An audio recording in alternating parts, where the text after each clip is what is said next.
মাহৰ 13 তাৰিখৰ পৰা 19 তাৰিখলৈ হ'বলগীয়া ভাওনা সমাৰোহত 10,000 আইন মাতৃৰ জৰিয়তে এভাগে দিহানাম পৰিৱেশন কৰিবলৈ প্ৰয়াস কৰা হৈছে। এই দিহানামৰ আজি চূড়ান্ত পৰ্যায়ৰ অনুশীলন আয়োজন কৰা হৈছে, ইয়াতে অনুষ্ঠিত কৰা হৈছে। আমাৰ যিহেতু সেই কাৰ্যসূচী ভাগত অসমৰ মুখ্যমন্ত্ৰীও মহোদয় অংশগ্ৰহণ কৰিম বুলি আমাক কথা দিছিলে।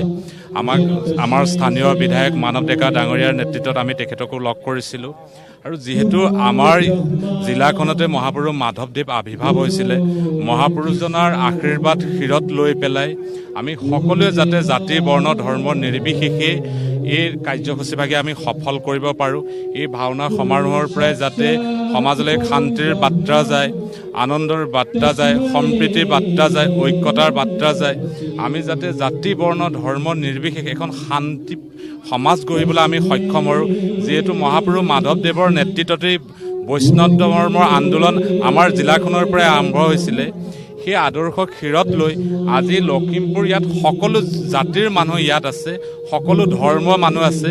আৰু আপোনালোকক আমি জনাই ভাল পাম, অসমবাসী ৰাইজক জনাই ভাল পাম, লখিমপুৰবাসীৰ ৰাইজৰ ভক্তি আৰু শ্ৰদ্ধা গুৰু দুজনাৰ প্ৰতি সন্মান জনাই, সেৱা জনাই ইয়াত বামুণীয়া সংঘৰীয়া সকলো ধৰ্মৰ মানুহ ইয়াত জড়িত হৈ আছে। বিভিন্ন সময়ত যেনেকৈ আমাৰ ইয়াত বামুণীয়া সংঘক লৈ ভেদাভেদ আহিছে, কিন্তু সেয়া নহয়। ইয়াত শংকৰ সংঘৰ আই মাতৃসকল আছে, জিলা শংকৰ সংঘৰ বিষয়ববীয়াসকল আছে, বৈদিক সমাজৰ বিষয়ববীয়াসকল আছে, আৰু আমাৰ লখিমপুৰ জিলাৰ গুৰুসকল জড়িত হৈ আছে।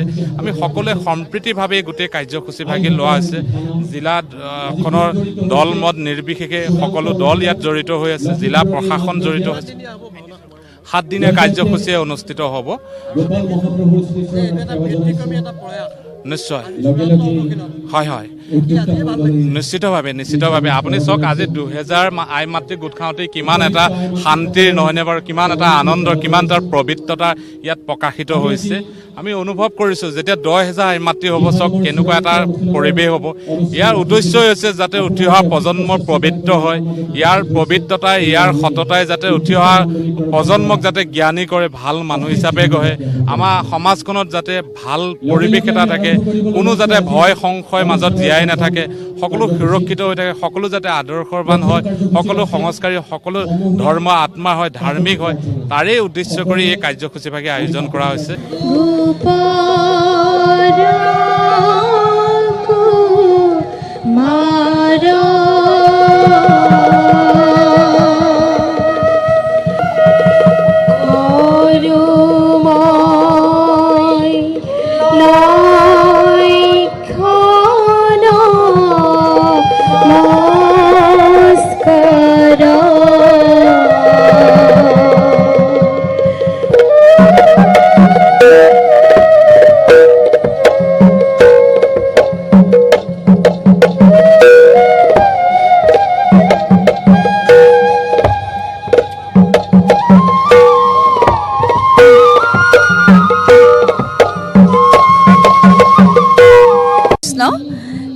আচলতে আজিৰ পৰিৱেশটো খুব সুন্দৰ হৈছে।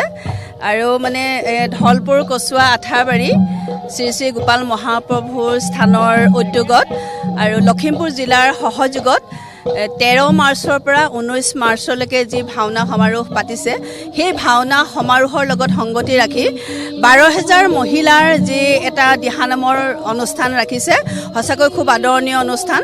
আজি অনুষ্ঠান ভাগ অনুশীলনৰ অনুষ্ঠান, আজিও খুব ভাল লাগিছে। কিন্তু সেই অনুষ্ঠান ভাগলৈ মানে আমাৰ মুখ্যমন্ত্ৰী ডাঙৰীয়াক আমন্ত্ৰণ জনাইছে, তেখেতে আমাক আহিম বুলি কথা দিছে।